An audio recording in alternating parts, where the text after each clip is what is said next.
Hi, I'm going to just show you briefly how I'm priming at the moment, or a way of priming. I've got my bit of hardboard here, 16 by 12, is my favoured size, mainly because I've got some 16 by 12 frames.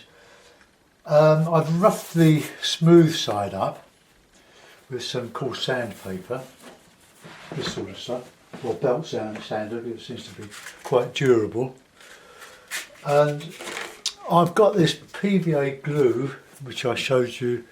I'll show you the packet because I don't want you to misunderstand it. This is quite inexpensive considering how much there is in this 5 litre pot. I think that's about what it is. I paid £7.95, so it's just under £8 English pounds. So it's PVA glue, which is the basis of our paints really. It's water soluble till it dries and it's waterproof.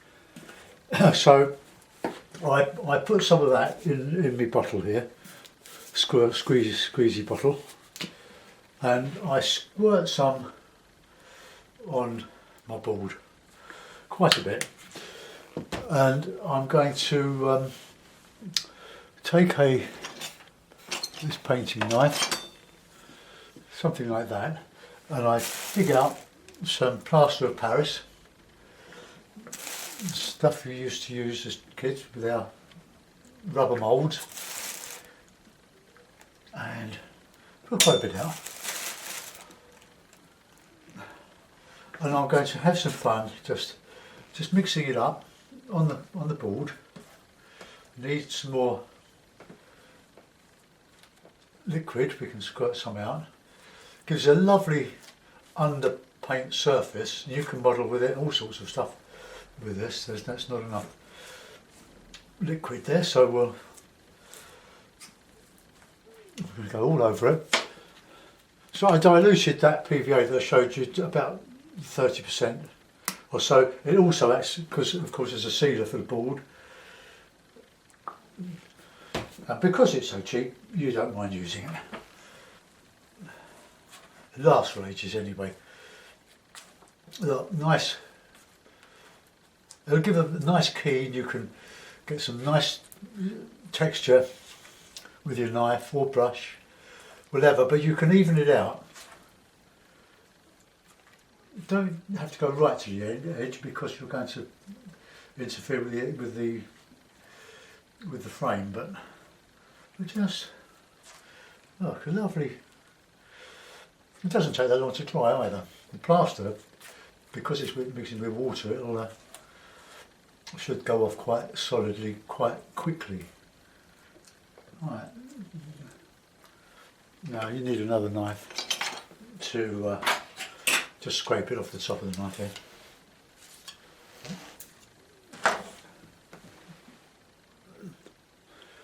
Right.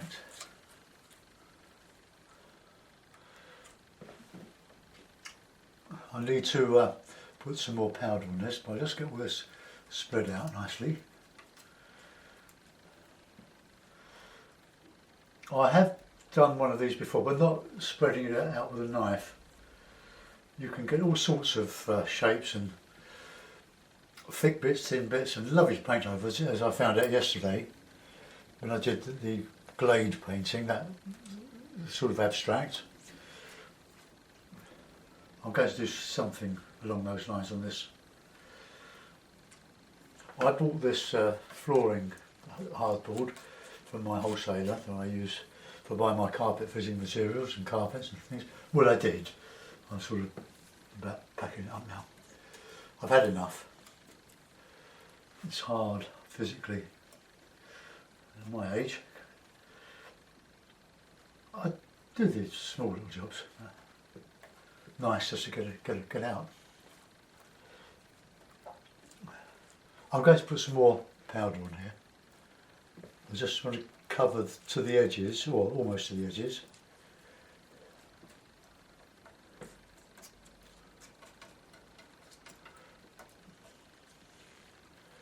So I bought 6 sheets. It was about 4 feet by 2 feet. It was less than £2 a sheet, so that's very good. Okay, a bit more powder. I will just spread it around a little bit, and we can just take out some of the liquid a bit. Okay. Right. Now we just carry on.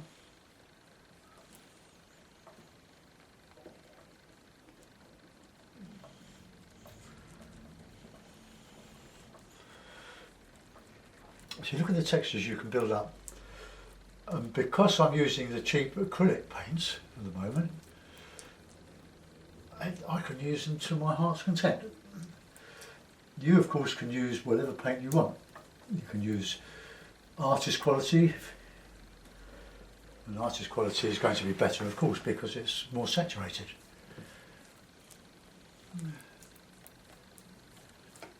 Right, it's just starting to soak into the powder now, or the powder soaking into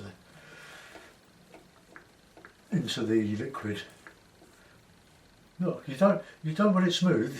That's the whole point, is to build up a texture over which you paint, and you get these interesting dragging effects. But you don't want too many holes either. But it's however you want to do it. You don't want it all in the middle. You want to spread it out to the edges, or to there. Otherwise, some will be smooth and some will be a bit different.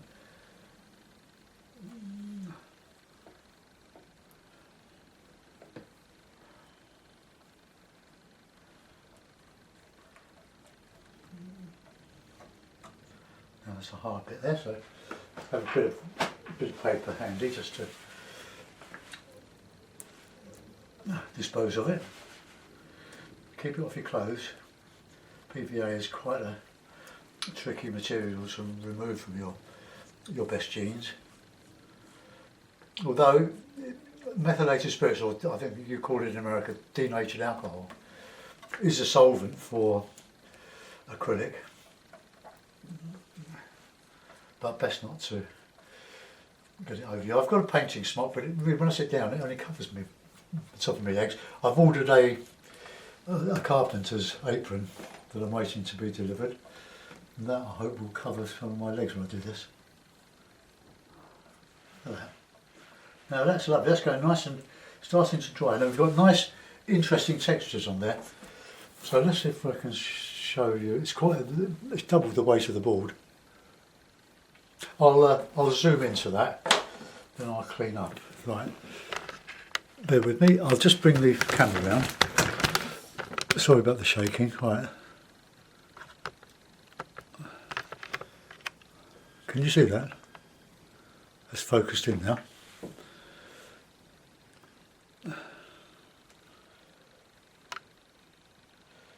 So I'll paint over the edges, but my thick paint's going to be in the actual surface that will be seen. Right, I hope you found that of interest. Ask questions about it. So to recap, I've used painting knives to spread it, dilute PVA glue,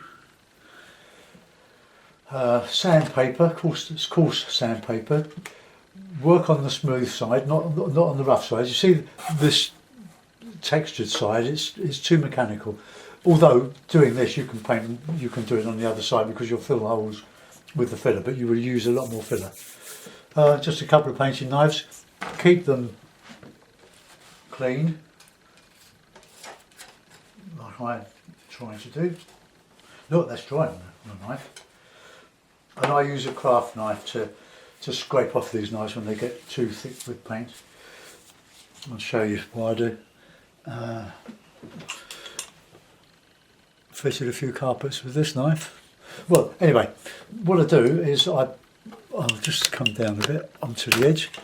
Right, I've got my knife there, my painting knife there, and I put the blade on it and I pull the blade towards me.